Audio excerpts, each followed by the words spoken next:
What's good, YouTube? It's that boy.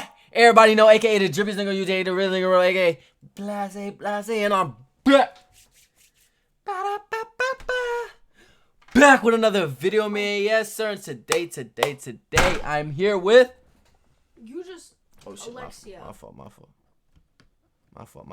Today, I'm here with Alexia. And today we are reacting to the killer of Jeffrey Dahmer reacting to life sentence. Now, if you didn't see the last video, we literally just posted. You know what I'm saying? We reacted to Jeffrey Dahmer never before seen footage from a 1993 interview. Y'all don't know who Jeffrey Dahmer is. He's a cannibal killer, mass murderer. Y'all know who he is. Y'all know who the fuck he is. Y'all wouldn't click on this video. You know what I'm saying? Without further ado, if you enjoyed the video, make sure you like, comment, and subscribe. This is the killer, because apparently somebody, when Jeffrey Dahmer got his life sentence, there was a person in prison that killed him. You know what I'm saying? In my opinion, he should be released out on bond or something. Nigga. He should get a reward, because, you know what I'm saying? The things that Jeffrey Dahmer's the things that nigga did is just unhuman and just, it's just crazy, bro. You know what I'm saying? Y'all know. Words can't explain. What the fuck you want me to say? He ate people. Just men. Shout out to my cup. You turn that around before I get demonetized. Without further ado, you ready? Let's get into the video. Gang. Alright. Do you remember when you learned that your father murdered Jeffrey Dahmer? Yeah, it's a big picture that popped up. Oh, that's his son. So, bro, imagine being the person that killed a mass murderer, though. Like, that's crazy, bro. And I was just shocked. 10, I saw it on TV, and that's how I found out. Jeffrey Dahmer's story has been told a million times before, most recently in Ryan Murphy's new true crime series Dahmer Monster, the Jeffrey Dahmer story for Netflix. The series focuses on not just Dahmer and his crimes, but more prominently the many attempts neighbors and witnesses made to stop him in his tracks, while Milwaukee police turned a blind eye. While Wisconsin state had abolished the penalty by the time of his trial, Dahmer's 15-time life sentence in prison seemed to mark an inevitability that he would be slayed there, lest he spent the rest of his life in solitary confinement. It only took 2 years and 2 attempts for someone to take his life, with Christopher Scarver delivering the blow that ended the life of the man known as the Milwaukee Cannibal. Damn, by the time he was arrested in 1991, Dahmer had taken at least 17 lives, most of whom were young gay men of color. He had decapitated some, eaten body parts of others, and in some cases had tortured them before they met their maker. For many, the passing of Dahmer was seen as a blessing, blurring even the most stringent moral code. After all, when you hear he drilled a hole into a 14-year-old skull before filling his brain with acid, it's hard not to. But what happened to his slayer, Christopher Scarver, and why did he do it? This is the story behind the serial slayer's slayer and where he is now. Who is Christopher Scarver? Christopher J. Scarver Sr., born 1969 in Milwaukee, was originally in prison for the 1990 slaying of Steve Loman. 1969? That nigga's old as fuck. 30, 40, 50. Like a training program worker. Damn. A high school dropout, Scarver had trained at the Wisconsin Conservation Corps work program as a carpenter. He believed after the program was complete, he would be employed full-time, following a promise by Supervisor Edward Patz. However, when the job never materialized, Patz was fired before it could be.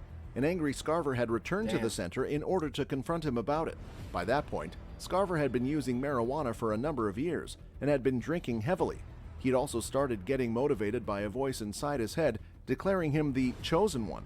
On June 1, 1990, Scarver returned to the Corps Center to confront them and found 27-year-old Steve Loman, Patz's replacement, and site manager John Fayen. Holding Loman at gunpoint first, he demanded money, and when he only received $15, shot Loman straight in the head. Damn. Despite Loman being lifeless, Scarver would then shoot him 2 more times. In order to spare his life, Fayen gave Loman a $3,000 and his credit card to get him to go away. Scarver was quickly caught, found with the money, gun, and credit card from the attack, and arrested. He was convicted for the slaying of Loman, being given a life sentence, later saying he knew he'd done wrong and was— See, I knew he already had a life sentence, because there's no way somebody would, you know what I'm saying? Like, if somebody was serving like 6 months in jail, they wouldn't do that, bro. They wouldn't kill, you know what I'm saying? Yeah. It would make no point. But damn, now that I think about it, he don't deserve a fucking a statue, because I mean, maybe he does, but he did kill an innocent person, bro. Wasn't You know sure what I'm why saying? he'd snapped the way he did. In 1992, he was sent to Columbia Correctional Institution in Portage, Wisconsin. At the time of the slaying, he had recently discovered he was expecting to become a father for the first time and had been kicked out of his familial home by his mother. Why slay Jeffrey Dahmer? Christopher Scarver made international news when on November 28, 1994, he battered Jeffrey Dahmer to his end at the Wisconsin prison. Scarver, who was 25 years old at the time, had been assigned a work detail with 2 other inmates, were left unattended by guards while they cleaned a restroom at the prison gymnasium. When I was young, I didn't know what it meant, obviously, but, you know, that name, you know, it's been around me for... That you heard the name Jeffrey Dahmer? Heard it a lot growing up. That's all I heard. He ended up dead. I put his head down, Scarver explained in the interview. Most of Dahmer's victims were people of color, largely black or Hispanic, and Anderson initially led police on a goose Those are chase all his for victims? 2 black men he said had committed his crime. Some believe this was an added incentive for Scarver. However, officially the slayings were not considered as racially motivated crimes by detectives. I needed some... Bad man. Jim Gordon. No fucking free promo, bro. Hit us with a fucking ad. I just told him everything that I was going through, and he's starting to go down the wrong road.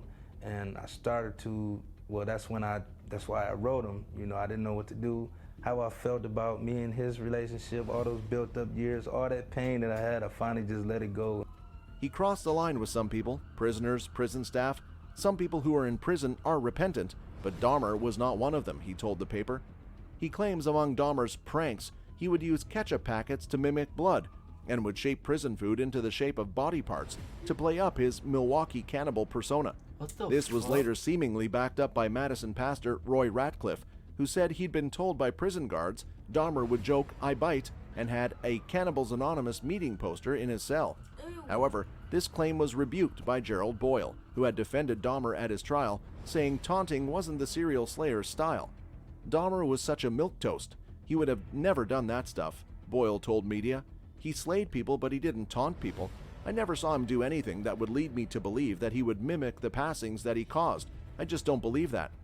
Scarver had never had direct interaction with Dahmer ahead of slaying him, instead opting to keep a distance from the serial criminal. But what difference does it make? It don't make no difference if he was taunting or not. The nigga is a serial killer. After moving to general Like, I don't population, understand. had to have a prison guard with him at all times because he was a prime target for other inmates.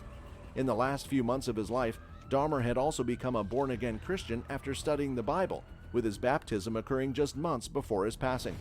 After being arrested for the double slaying, Scarver initially pleaded insanity due to his past history with mental health issues. Shortly after the slaying of his first victim, Lohman, Scarver declared that he was the chosen one and had a number of voices telling him what to do. It's a lot of pressure on a kid when a parent is incarcerated. However, in the case of his arrest for Dahmer and Anderson slayings, Scarver was declared competent to stand trial. He later changed his plea to no contest in exchange for a transfer to a federal penitentiary. Where is Christopher Scarver now?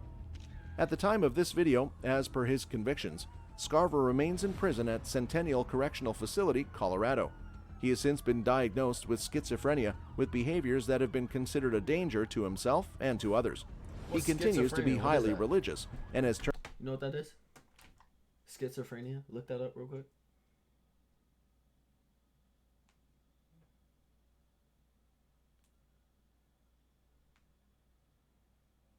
It's some knowledge for y'all. You know what I'm saying? We're going to tell y'all what schizophrenia is because I have no idea what the A fuck that is. disorder that affects a person's ability to think, feel, and behave clearly. Oh, so you just act crazy. Ye- How do they diagnose niggas with shit like that? How do you know? You go into their brain or some shit? Like, I don't get it, bro. Difficulty with concentration and memory may also be present. What? I was just talking about how I have difficulty. You think I'm schizophrenic? Turned to poetry as a hobby, even releasing his own books, Godseed Since you and The might Child be. Left Behind. In 2005, Scarver filed a civil rights lawsuit against Wisconsin Secure Program. So what is this? What's This your is problem? Just extra stuff What's that your we problem? don't really need to know about. What's your problem? You. What is your problem? You. What is your problem? You. What is your problem? Make it Okay. more specific. facility, aka the Supermax prison, for violating his constitutional right not to be subjected to cruel and unusual punishment. This included, he claims, more than a decade in solitary confinement, with the cells being noted on some officials' levels of restrictment at the jail being windowless and reaching 100 degrees during the summer. Basically, bro, that nigga, he was left alone with Jeffrey Dahmer. He killed him. He slayed felt him. as if he was the chosen one. I guess, yeah. Why the fuck you looking at me like that? Now you get me weird about, like... Basically, he was left alone with Dahmer. He beat that nigga's ass until he died. You know what I'm saying? That's what it sounds like, bro. But yeah, man. That's going to wrap it up for the video. If you enjoyed the video, make sure you like, comment, and subscribe. Let us know what you think down below. And yeah, man. What was his name again? Who? That Jeffrey? killed Dahmer. Look. What the fuck was that nigga's name? Don't know. How did I forget already? Series Dahmer, years and 2 attempts for someone to take his life, with Christopher Christopher, you know what I'm saying? All hail Christopher. Shout out to Christopher. He killed an innocent man, but he did all of us justice by killing a mass murderer. You know what I'm saying? But I mean, he was already in jail.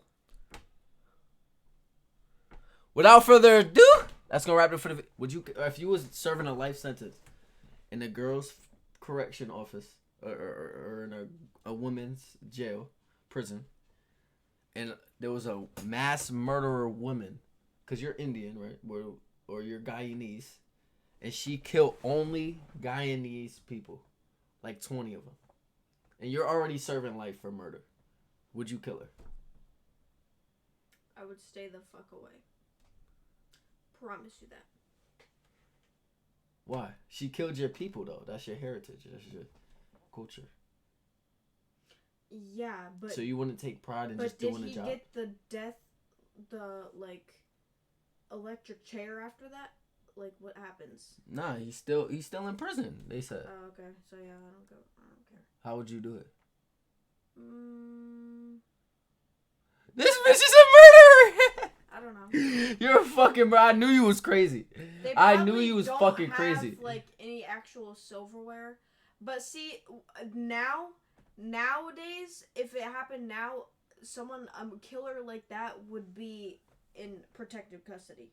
They would not be anywhere near anyone because they know they're high profile. So no, that would leave them in regular shit because they want that. No, they would know that they're high profile. People anyways, man, that's gonna wrap it up for the video. Kill her or whatever. Make sure you like, comment, and subscribe. I'm out this bitch. Gang.